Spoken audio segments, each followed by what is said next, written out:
भोपाल से प्रस्तुत हैं प्रादेशिक समाचार। नमस्कार, समाचारों के साथ मैं जितेंद्र रघुवंशी। पहले मुख्य समाचार। मुख्यमंत्री श्री शिवराज सिंह चौहान ने कहा कि प्रदेश में ऑक्सीजन, रेमडेसिविर इंजेक्शन और आवश्यक दवाओं की कालाबाजारी और मिलावट करने वालों को बख्शा नहीं जाएगा। कोरोना महामारी से जीविकोपार्जन का सहारा छीन चुके परिवारों को प्रदेश सरकार देगी 5,000 रुपये प्रति माह पेंशन। गृह एवं विधि विधायी मंत्री डॉक्टर नरोत्तम मिश्रा ने बताया है कि अधिवक्ताओं के उपचार के लिए 5 करोड़ रुपए तक की चिकित्सा सहायता राशि स्वीकृत की गई है। और किसान कल्याण तथा कृषि विकास मंत्री कमल पटेल ने कहा है कि नकली खाद बीज का व्यापार कर किसानों के साथ धोखाधड़ी करने वालों के साथ सख्ती से निपटा जाएगा। अब समाचार विस्तार से। मुख्यमंत्री श्री शिवराज सिंह चौहान ने कहा है कि प्रदेश में ऑक्सीजन, रेमडेसिविर इंजेक्शन और आवश्यक दवाओं की कालाबाजारी और मिलावट करने वालों को बख्शा नहीं जाए। ऐसे व्यक्तियों के खिलाफ सख्त कानूनी कार्रवाई कर जेल भेजा जाए।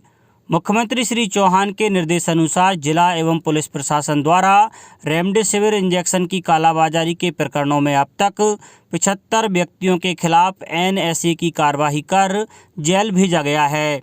साथ ही चोर बाजारी निवारण अधिनियम एवं आवश्यक वस्तु प्रदाय अधिनियम में भी 6 व्यक्तियों को गिरफ्तार कर जेल भेजा गया।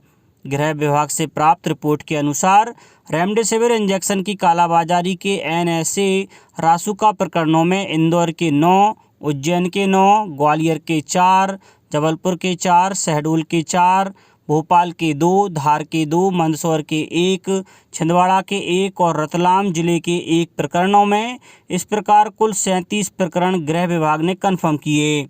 इनके अलावा रेमडेसिविर इंजेक्शन की कालाबाजारी में इंदौर में 30 और भोपाल में 8 NSA आदेश संबंधित जिला दंडाधिकारियों द्वारा जारी किए जाकर कुल 38 आरोपियों को गिरफ्तार कर जेल भेजा गया है।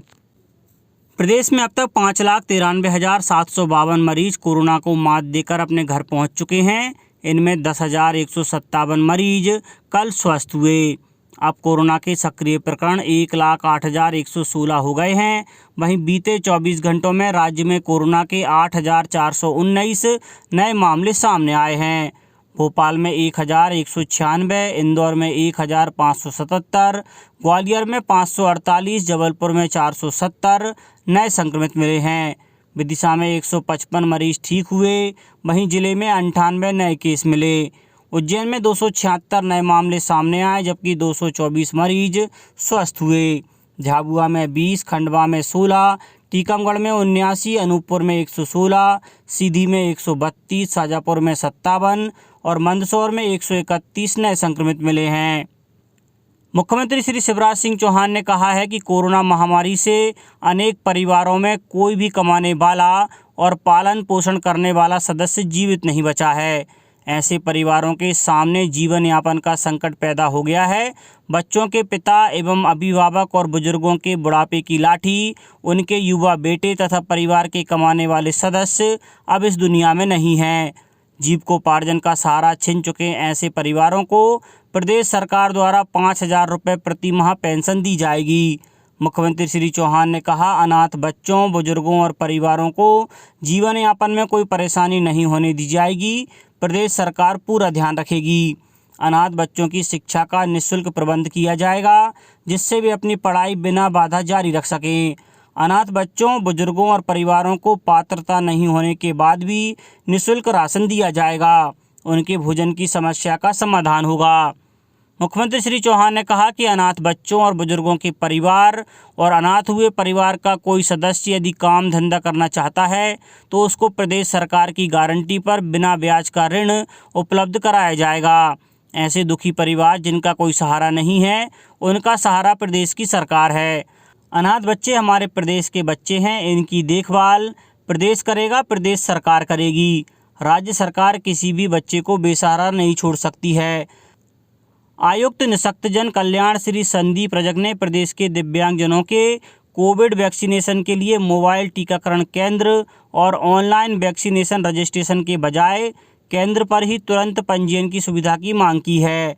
लोक स्वास्थ्य एवं परिवार कल्याण आयुक्त को भेजे पत्र में श्री रजक ने भारत सरकार के सामाजिक न्याय एवं अधिकारिता मंत्रालय द्वारा दिव्यांगजनों की सुरक्षा के सिलसिले में जारी नीति के पक्ष में उड़ीसा उच्च न्यायालय द्वारा दिव्यांगजनों को टीकाकरण में प्राथमिकता और विशेष व्यवस्था संबंधी निर्णय से भी अवगत कराया है। गृह एवं विधि विधायी मंत्री डॉक्टर नरोत्तम मिश्रा ने बताया है कि अधिवक्ताओं के उपचार के लिए 5 करोड़ रुपए तक की चिकित्सा सहायता राशि स्वीकृत की गई है। उन्होंने बताया कि गत दिवस वीडियो कॉन्फ्रेंस के माध्यम से हुई अधिवक्ता कल्याण निधि न्यास समिति की बैठक में अधिवक्ताओं के हित में कई महत्वपूर्ण निर्णय लिए गए। डॉक्टर मिश्रा ने बताया कि मध्य प्रदेश अधिवक्ता सहायता योजना 2021 के तहत कोरोना से गंभीर रूप से संक्रमित अधिवक्ताओं के उपचार के लिए राज्य अधिवक्ता परिषद को 5 करोड़ रुपए की राशि स्वीकृत करने का निर्णय लिया गया है। कोरोना से गंभीर रूप से संक्रमित अधिवक्ताओं को राज्य अधिवक्ता परिषद के निर्धारित प्रपत्र प्रस्तुत करने के बाद इलाज करने वाले अस्पताल के खाते में राशि अंतरित की जाएगी।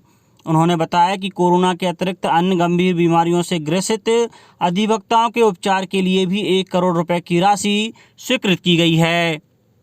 संस्कृति, पर्यटन और आध्यात्म मंत्री सुश्री उषा ठाकुर ने कहा है कि मुख्यमंत्री श्री शिवराज सिंह चौहान के मार्गदर्शन में समाज के विभिन्न वर्गों के लोगों, समुदायों और संगठनों के सदस्यों को कोरोना वॉलंटियर के रूप में जोड़कर ग्राम एवं शहरों में कोरोना वायरस संक्रमण से बचाव के लिए जन जागरूकता का एक व्यापक अभियान चलाया जा रहा है। इस अभियान में जन अभियान परिषद जन जागरूकता का एक सशक्त माध्यम बनकर उभरी है। जन अभियान परिषद के युवा वॉलंटियर्स शहरी और ग्रामीण क्षेत्रों में आमजनों को मास्क लगाने, सैनिटाइजेशन करने, वैक्सीन लगवाने, कोरोना कर्फ्यू के दौरान घरों में रहने जैसे रक्षात्मक उपायों के साथ साथ शासकीय और निजी अस्पतालों में ज़रूरतमंदों को भोजन पैकेट का वितरण, मास्क, सैनिटाइजर का वितरण, मरीजों के लिए एम्बुलेंस और उपचार की निस्वार्थ सेवा देने का कार्य भी कर रहे हैं। किसान कल्याण तथा कृषि विकास मंत्री कमल पटेल ने कहा है कि नकली खाद बीज का व्यापार कर किसानों के साथ धोखाधड़ी करने वालों के साथ सख्ती से निपटा जाएगा। उन्होंने कहा है कि किसानों के साथ धोखाधड़ी किसी कीमत पर बर्दाश्त नहीं की जाएगी। श्री पटेल ने नकली खाद बीज का व्यापार करने वाले व्यापारियों के विरुद्ध FIR करने के निर्देश दिए हैं। मंत्री श्री पटेल ने बताया कि 12 मई को धार जिले में कृषि विभाग के एक दल ने छापामार कार्रवाई करते हुए गुजरात के रास्ते नकली बीजों की तस्करी करने वाले एक रैकेट को धर दबोचा है। उन्होंने बताया कि नकली बीजों की खरीद फरोख्त की लगातार सूचना मिल रही थी। श्री पटेल ने बताया कि जैसे ही विभाग को धार जिले के कुछी और मनावर में नकली बीजों के कारोबार संबंधी गोरख धंधे का पता चला, विभाग ने त्वरित कार्रवाई कर लगभग 5 क्विंटल कपास के 4G अमानक बीज पकड़े। मंत्री श्री पटेल ने बीज बेचने वाली गुजरात की 2 कंपनियों और उनसे माल खरीदने वाले व्यापारियों के खिलाफ तत्काल FIR दर्ज करवाने के आदेश दिए हैं। नगरीय विकास एवं आवास मंत्री श्री भूपेंद्र सिंह ने सभी नगर निगम आयुक्तों और मुख्य नगरपालिका अधिकारियों को निर्देशित किया है कि कोविड-19 संक्रमण के चलते दीनदयाल अंत्योदय रसोई योजना का संचालन और भी बेहतर ढंग से किया जाए। प्रदेश में विभिन्न स्थानों पर 100 दीनदयाल रसोई केंद्र संचालित हैं। श्री सिंह ने कहा कि रसोई केंद्र अभी भी संतोषप्रद ढंग से काम कर रहे हैं, लेकिन वर्तमान परिस्थितियों में उन्हें और अधिक सुदृढ़ करने की ज़रूरत है। श्री सिंह ने कहा कि वर्तमान में कोविड-19 महामारी के कारण जिला प्रशासन द्वारा शहरों में कोरोना कर्फ्यू लगाया गया है। इस कारण निर्धन वर्ग के परिवार जो दैनिक मजदूरी और फुटपाथ व्यवसाय इत्यादि करते हैं, उनकी आजीविका प्रभावित हुई है। अतः रसोई केंद्रों की उपयोगिता और अधिक बढ़ गई है। उन्होंने कहा कि दीनदयाल रसोई केंद्रों को निरंतर चालू रखा जाए, इस व्यवस्था को और अधिक सुदृढ़ किया जाए।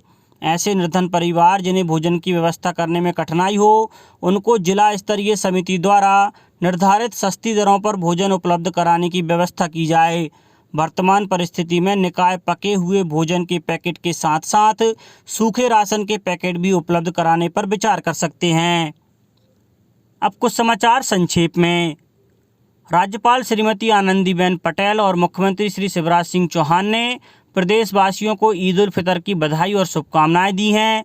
मुख्यमंत्री श्री शिवराज सिंह चौहान ने कहा है कि प्रदेश में सर्दी, जुकाम, खांसी, बुखार का कोई मरीज छूटे नहीं। वन मंत्री डॉक्टर कुंवर विजय शाह ने कहा है कि प्रदेश में तेंदुपत्ता संग्रहण का कार्य 15 मई से प्रारंभ होगा। नगरीय विकास एवं आवास मंत्री श्री भूपेंद्र सिंह ने बताया है कि अभी तक 52 जिलों में 2,42,219 मेडिकल किट वितरित की जा चुकी हैं और क्राइसिस मैनेजमेंट कमेटी अशोकनगर की वर्चुअल बैठक में निर्णय लिया गया है कि कोरोना संक्रमण की रोकथाम के दृष्टिगत आगामी 24 मई तक कोरोना कर्फ्यू जारी रखा जाए। अंत में मुख्य समाचार एक बार फिर। मुख्यमंत्री श्री शिवराज सिंह चौहान ने कहा कि प्रदेश में ऑक्सीजन, रेमडेसिविर इंजेक्शन और आवश्यक दवाओं की कालाबाजारी और मिलावट करने वालों को बख्शा नहीं जाएगा।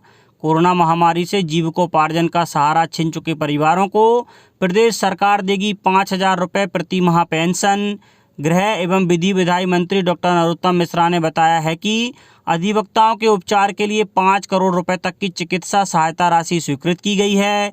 और किसान कल्याण तथा कृषि विकास मंत्री कमल पटेल ने कहा है कि नकली खाद बीज का व्यापार कर किसानों के साथ धोखाधड़ी करने वालों के साथ सख्ती से निपटा जाएगा। इस बुलेटिन में इतना ही। घर पर रहिए, सुरक्षित रहिए और सुनते रहिए प्रादेशिक समाचार। नमस्कार।